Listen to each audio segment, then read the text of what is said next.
Hello, ladies and gentlefolk. Ecto Sage here on the Sage channel, and Merrick Rosa, the CEO of King's Software House, as well as I believe Good AI, has gone ahead and put out another wonderful blog post on his dev blog pertaining to medieval engineers and space engineers.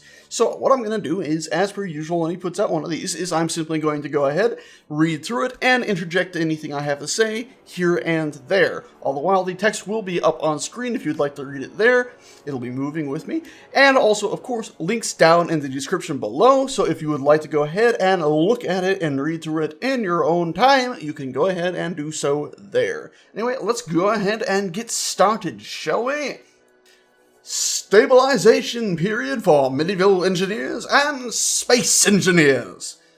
Our space engineers and medieval engineers teams have been working hard to develop new features over the past few months, and recently became clear that in order to keep the gameplay at a high level, we need to slow down the pace of adding new features and focus more on improvements.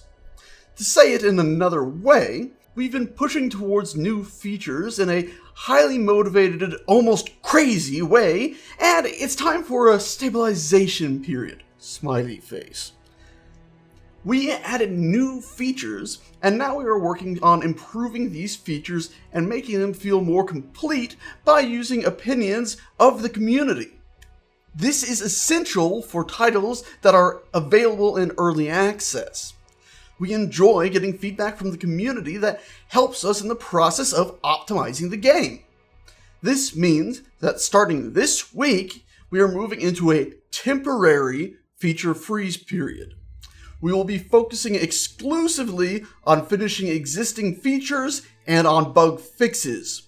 I want to assure you that weekly updates will continue, but they'll be focused on stabilization rather than on new features.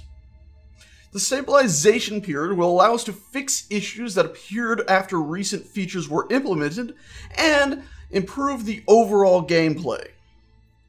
It's important also to state that going into a stabilization period does not mean that we've reached beta. In fact, we did something similar back in October of 2014. And then he has a link here to it, of course. That link will be down in the description below as well. Taking time to finish existing features and fix bugs is a normal part of game development, and has been received positively by the community in the past, and frankly, I think it's a good step to do right now to make sure they got all their ducks in a row. The stabilization period will not affect or slow down the development of upcoming major features, which we will continue to work on in parallel with bug fixes. This includes the new multiplayer for space engineers and medieval engineers. Very, very needed thing that to stop, well, 1,000,001 desync issues, landing gears murdering people, all sorts of nonsense I'm sure you have experienced and seen yourself. And then also planets for space engineers. And then they have a wonderful little teaser video right here. I don't think they'll mind me cutting that video and putting it right here in my video. 19 seconds of pretty awesomeness right there. It's, their way of teasing it is not exactly recording with fraps. It's a camera aimed at the screen. But of course, as you've probably noticed, they're showing stuff working pretty well, actually. In the past, you've probably seen ships like that fall and go straight through asteroids and all sorts of things. And you even see a bit of how they've changed the radar in the bottom right. It's pretty cool stuff. Anyway, moving on. This is about over, frankly. Finally, I want to say that we are thankful to our community of players and fans who are very helpful in finding bugs and reporting in-game issues. We couldn't do it without you. And then they have two pretty damn fantastic images right here. One of a ship trying to make Planetfall here. Oh god, I just love the biome. It's like a big desert. You can imagine like Tatooine-esque almost, but they got a few sparse trees out there. They look dead. It's I wonder if Mad Max inspired them at all. It's just awesome to see the thrusters actually hitting the ground and sending up a cloud into the sky, at least a little tiny cloud that'll probably vanish the second the thrusters get turned off, but it's awesome nonetheless. And I wonder if they'll actually have a feature that'll allow you to keep a ship hovering at a set distance, like a keep, that, what I just said. You'll just toggle it on and it'll sit there, maybe something in your cockpit options.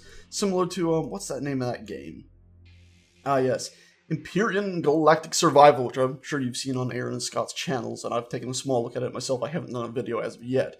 But they seem to have a feature in that game that allows ships to hover about at a set height. I wonder if we'll actually get that in here as well when we finally get planets. Of course, I would like it to be optional because I think at times that feature seems a little bit too hand-holdy. I love the idea of struggling to keep your ship afloat and having to manually do it. I don't know, that's just me. And then they have another awesome photo right here of grass and all that on the planet. You'll also notice that they don't have grass as the texture of the ground in this photo.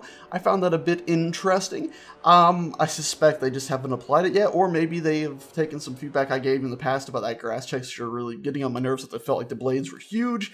And maybe we're going to see them do something interesting and new with this. Instead of having all these cards floating about as they are now, just intersecting the ground, maybe at the bottom they'll spliced out and they'll spread out or blend into the ground. So it'll look like the only grass is these awesome longer planes that actually stick out of the ground to make proper grass exist. Did that make sense? I hope it did. Anyway, I think there's one last little bit here of the blog. Thanks very much for reading. As always, feel free to leave comments and questions below. I am very interested in hearing your suggestions, especially about what we should get finished and fixed first, and what can wait for later, etc., etc., etc. Merrick, and he sticks another wonderful little smiley face there. Anyway, guys, that's that.